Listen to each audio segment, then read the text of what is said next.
राजमहल के सबसे भव्य कक्ष में रखी वह सेज अनगिनत सुखों की प्रतीक थी। मखमली बिस्तर, रेशमी चादरें और चारों ओर महकते फूल, हर चीज वैभव की कहानी कहती थी। यही सेज हर रोज महारानी के आराम के लिए सजाई जाती थी और इसे सजाने का काम दासी रत्ना का था। रत्ना वर्षों से इस काम को करती आ रही थी, लेकिन आज न जाने क्यों मन में एक अजीब सी जिज्ञासा उठी। उसने सोचा, रानी इस सेज पर सोती हैं, इसे छूते ही क्या कोई स्वर्गीय सुख मिलता होगा। गर्मी का मौसम था, खिड़कियों से ठंडी बयार बह रही थी और रत्ना पूरे दिन की मेहनत से थक चुकी थी। उसने इधर उधर देखा, कोई नहीं था। फिर उसने हिम्मत जुटाई और सेज पर लेट गई। सेज इतनी आरामदायक थी कि उसकी थकी देह ने तुरंत नींद का साथ पकड़ लिया। उसे पता भी न चला कि कब समय बीत गया। कुछ ही देर में महारानी कक्ष में आई और अपनी सेज पर दासी को सोया देखकर उनका क्रोध 7वें आसमान पर जा पहुंचा। उन्होंने तुरंत रत्ना को झकझोर कर जगाया। रत्ना घबरा गई, उसकी आंखों में डर समा गया, हाथ पांव कांपने लगे।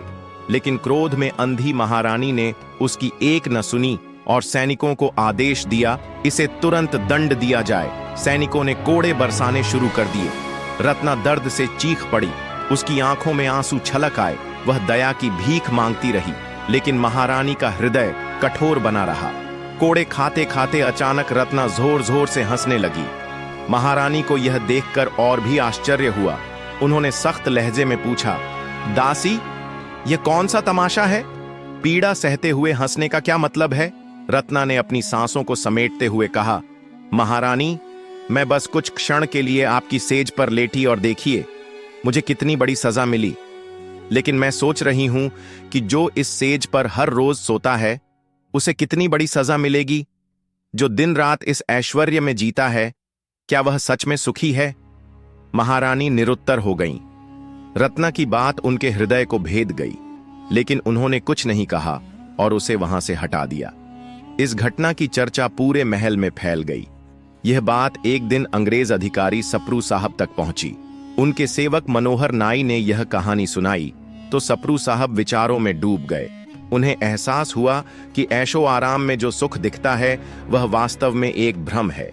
असली शांति और सच्चा सुख त्याग में है। उसी दिन से सप्रू साहब ने अपना सारा वैभव छोड़ दिया। वे साधु बन गए और खटखटा बाबा के नाम से पहचाने जाने लगे। वे गांव गांव घूमकर लोगों को यही सिखाने लगे कि असली खुशी सांसारिक चीजों में नहीं, बल्कि मन की शांति और सादगी में है। इस तरह एक साधारण दासी की बातों ने एक व्यक्ति का जीवन बदल दिया और वह राजा से फकीर बन गया।